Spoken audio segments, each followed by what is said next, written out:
Chapter 167.1 I Have No Lack of Treasures.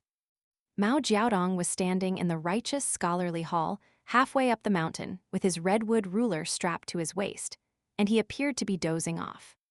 Following the emperor's personal visit to Eastern Splendor Mountain, all of the spies on the mountain had already been withdrawn, and even the 10th-tier Qi refiner who had been assigned with the task of protecting the mountain only dared to reside near the mountain, prohibited from setting foot in the academy unless it was for a good reason.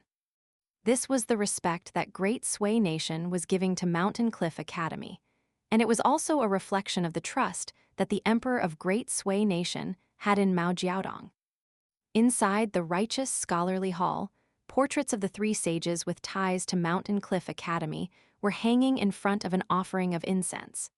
At the center was naturally a portrait of none other than the paramount sage, the patriarch revered by all followers of Confucianism under the heavens. The other two portraits depicted the scholarly sage, whose identity had been intentionally concealed on the portrait, and the first mountain master of the academy, Qi Jingchen. At the entrance of the academy at the foot of the mountain, Qi Chan submitted his clearance documents, then scaled the mountain all the way up to this point. He poked his head into the righteous scholarly hall and took a glance inside, but refused to go in, standing outside the doorstep with a furious expression as he yelled, "Mao Jiaodong, are you doing this just to make me mad, or are you trying to screw me over? You better give me an explanation right now. If I'm not satisfied with your explanation, I'll leave this place right away and never return." Mao Jiaodong's eyes remained closed as he replied with an indifferent expression, "Either come in to offer some incense, or let's get to the bottom of this. Otherwise, if I take so much as even a single glance at you, I'm your grandson." Qi Chan sat down at the doorstep as he harumphed. "Even if you're willing to become my grandson, I'll have to consider whether I'm willing to accept a grandson like you. Who was it that came to me with snot and tears flowing down their face, begging me to teach them to play Go? Even after studying the game for 10,000 years, you were still thoroughly embarrassed in front of me, even though I gave you a 2-stone handicap. Do you still remember the look on your face back then?" "Go is nothing more than a game," Mao Jiaodong replied in an indifferent voice. A mocking sneer appeared on Qi Chan's face as he countered, "Go may just be a game, but your lack of mastery in the game reflects your lack of discipline and dedication. Everyone knows that among all of the old scholars' failed secret disciples, you were a mediocre scholar, but you revered your teacher more than anyone else, serving the old scholar even more earnestly than you would have done your own father. Why have you suddenly started promoting the teachings of another sage, particularly one that was sworn enemy of the old scholar? I know you learned Go from me, but are you trying to follow in my footsteps and betray your teacher as well?" Mao Jiaodong's eyes remained closed as he sneered, "If I continue this pointless bickering with you any further, then I'm your son." Qi Chan rolled his eyes as he said, "I only came to Eastern Splendor Mountain this time to stay here for a while, as I have no home to return to. Right now, you're the mountain master of the academy, so just turn a blind eye to my existence.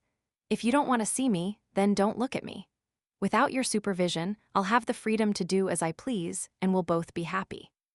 Given your opportunistic nature, I'm worried that the entire academy is going to be taken apart before long." Mao Jiaodong scoffed. "I'm not going to stop you from going against Great Sui Nation, but don't even think about wreaking havoc here on Eastern Splendor Mountain. This is an academy, a place of education, not a place that you can defecate on and defile as you please." Qi Chan's brows furrowed slightly as he asked, "Did you not receive that secret letter from me? The one with the Go stone enclosed?" Mao Jiaodong nodded in response. "I did receive it, but I tossed it into the fire right away before opening it. After that, I immediately went to go and wash my hands. Otherwise, I wouldn't have dared to pick up my chopsticks and dig into my meal." These were some very scathing words from Mao Jiaodong, but Qi Chan wasn't bothered at all, and a cheeky grin appeared on his face as he rose to his feet before making his way over to Mao Jiaodong's side. "Jiaodong, I can assure you that I haven't come here this time because I'm plotting something. All I want to do is focus on my reading, do some sunbathing in my free time, occasionally play some Go with you, and look after those kids from Jewel's small world while I'm at it. If I believe you, then I'm your ancestor, Mao Jiaodong scoffed. Qi Chan was rather perplexed to hear this. What's wrong with being my ancestor? Isn't that a good thing for you? You'd be vaulting up the ranks in terms of seniority. Of course that's not a good thing for me. Mao Jiaodong scoffed. If I were your ancestor, I'd be so furious with you that I'd be rolling around in my grave. That's enough from you, Mao Jiaodong, Qi Chan snapped in a furious voice. Mao Jiaodong's eyes remained closed as he shook his head in response. I'll stop when I feel like it. Qi Chan stabbed a finger at Mao Jiaodong as he asked, You wanna fight? Mao Jiaodong's eyes instantly sprang open, and an astonishing aura erupted out of his body as he replied, A fight is exactly what I want. I was no match for you back in the Great Li Empire, but here, I'm willing to fight you with one hand tied behind my back. Qi Chan blinked momentarily, then said, You're my grandson now. A grandson can't just go around beating up his grandfather. Mao Jiaodong gripped onto the ruler strapped to his waist as he said, It's fine, I'll just make you a nice grave after I've beaten you to death. Qi Chan hurriedly extended a hand as he said, Hold on a second. Both the old scholar and Qi Jingchun wanted me to pass a message on to you. Listen to what I have to say first before you decide if you still want a fight. Mao Jiaodong's eyes narrowed slightly, and the killing intent radiating from his body became even more pronounced as he threatened, Be careful what you say next, for they may be your final words. Qi Chan's lips fluttered slightly as he communicated a message to Mao Jiaodong. After hearing what Qi Chan had to say, Mao Jiaodong stared intently at him, particularly into his eyes. One's eyes were always referred to as the window to one's soul, and if one's heart were to be likened to a lake, then one's eyes would be the center of the lake. If one's heart was clear, then that would be reflected in their eyes, whereas if they harbored impure emotions or motives, then their eyes would appear murky and unclear. Back in the old Mountain Cliff Academy in the Great Li Empire, Mao Jiaodong wouldn't have bothered with this at all. At the time, his cultivation base had been far below Qi Chan's, so no matter how long he peered into Qi Chan's eyes, he wouldn't have been able to see anything. However, the tables had been completely turned on this occasion, and he was now the one with the cultivation base advantage over Qi Chan, so this became an effective way of telling whether Qi Chan was lying or not. Most importantly, both of them had once been students of the scholarly sage, so he would be able to peer into Qi Chan's heart more clearly than if someone else had been in Qi Chan's place. After looking into Qi Chan's eyes for some time, Mao Jiaodong withdrew his gaze before departing. Qi Chan smiled as he asked, Where are you doing? You don't want to chat for a bit longer. I have to go wash my eyes right away. Otherwise, I'm going to turn blind, Mao Jiaodong harumphed coldly. A gleeful look appeared on Qi Chan's face as he said, That is true. This youthful body of mine is blindingly handsome to behold. Mao Jiaodong stopped in his tracks and turned around with the intention of administering a beating. After all, he had wanted to beat this traitorous bastard to death for a very long time.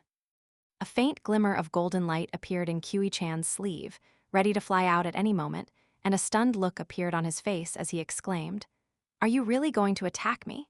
Confucian sages influence others with their morality, and noble persons convince their others through reason. Due to your connection to the old scholar, you're still only a virtuous person, but even virtuous persons don't just roll up their sleeves to fight someone. Mao Jiaodong turned to depart once again.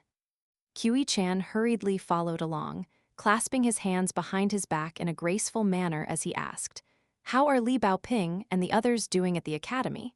Are they causing trouble here? They are indeed, Mao Jiaodong snapped. Qi Chan's expression darkened slightly as he asked, No one's been picking on them to set an example, have they? A cold smile appeared on Mao Jiaodong's face as he replied, I thought you were the one pulling the strings behind the scenes, attempting to pit the academy against Great Sui Nation, to put the emperor of Great Sui Nation in an awkward position, so you can put a complete end to Mountain Cliff Academy's lineage.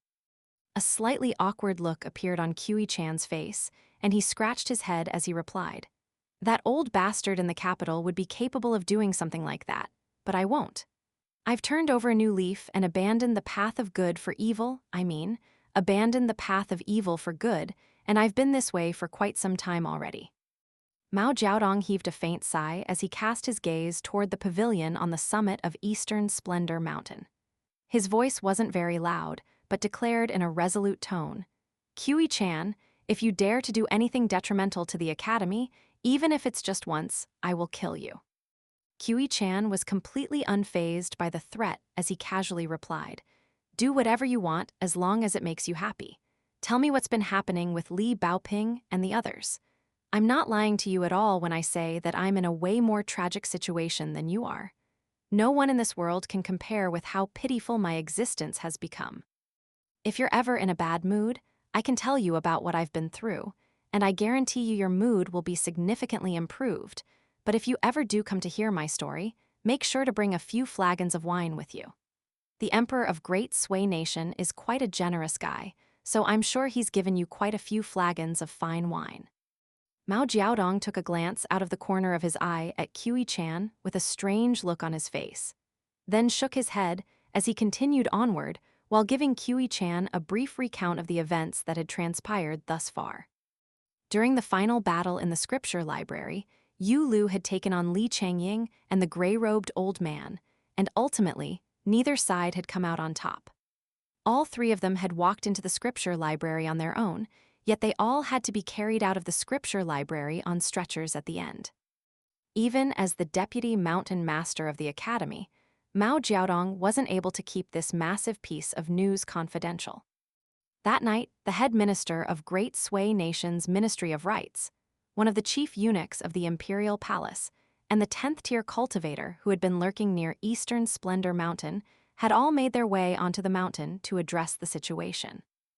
In the face of these three authoritative figures, all Mao Jiaodong had said was that he would personally answer to the Emperor of Great Sui Nation, and that no one else, including even the princes and the head ministers of the 6 ministries, had a right to enforce their will on the academy.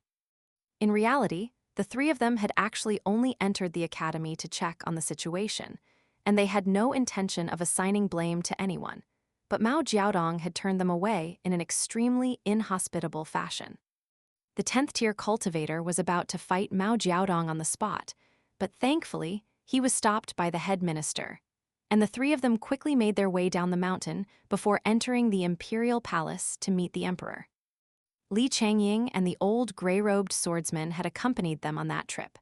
At the time, both of them were already able to walk, but they were still in terrible condition, yet to recover from their injuries.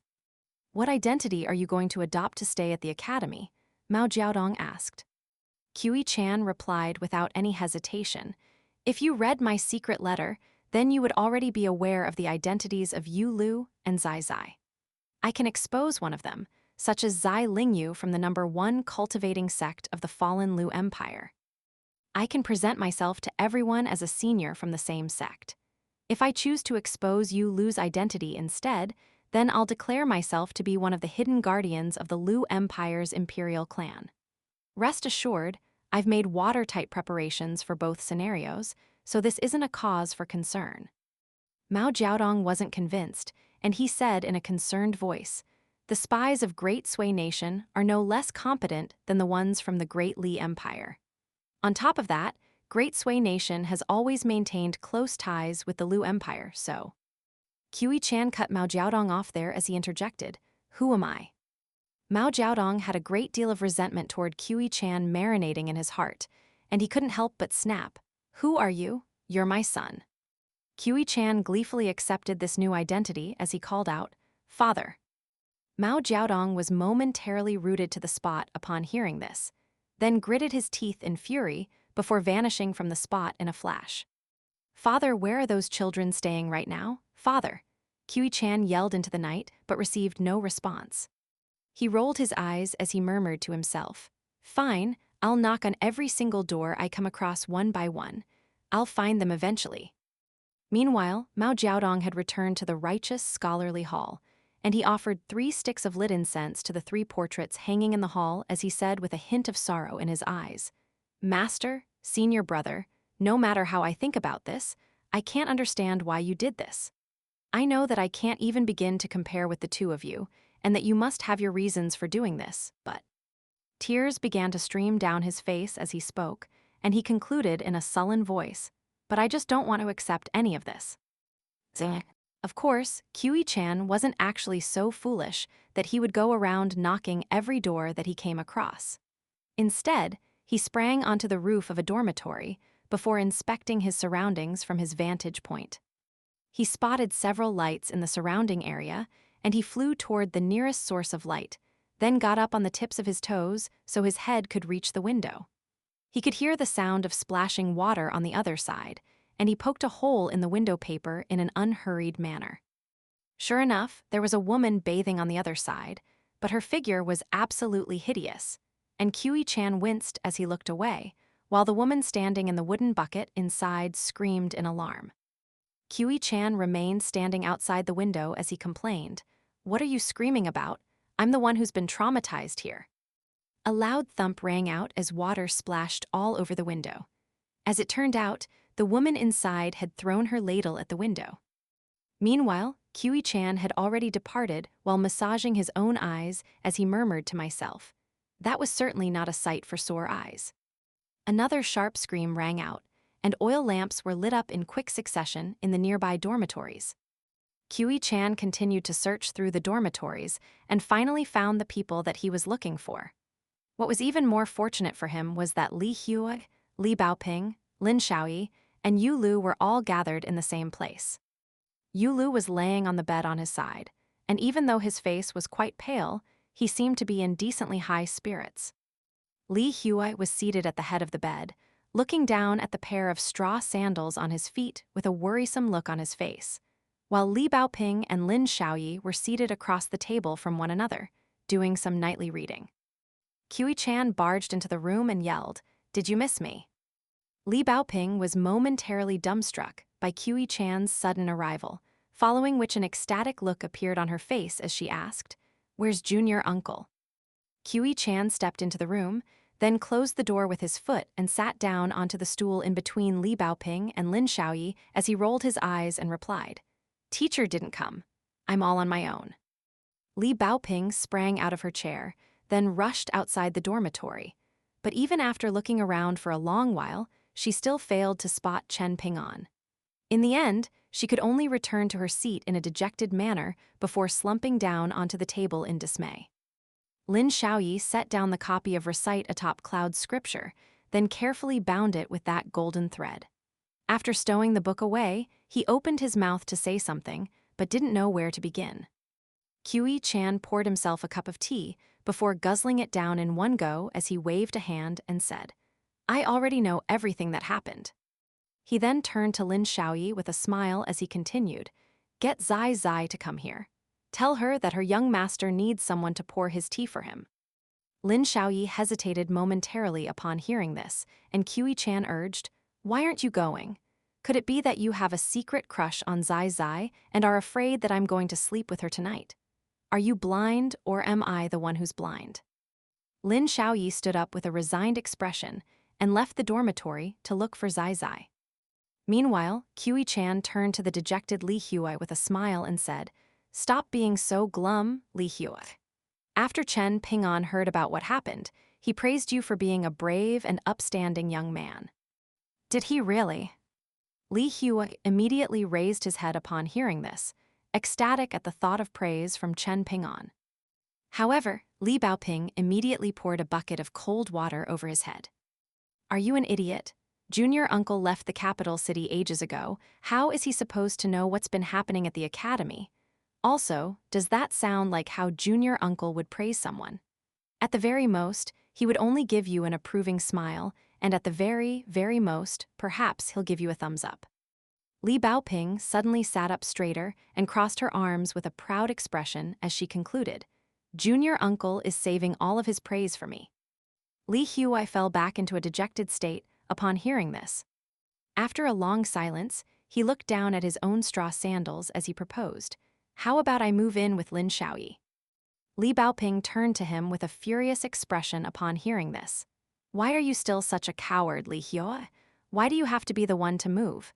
If anyone has to move, it should be those three." She then suddenly lowered her head and slumped back down onto the table as she said in a deflated manner, "Forget it. I'm in no place to be saying this to you." Meanwhile, Yulu began to struggle into a seated position, and Li Huoi hurriedly helped him up. Yulu leaned back against the wall and sat with his legs crossed as he said in an apologetic voice, "Forgive me for not being able to pay my respects to you, young master."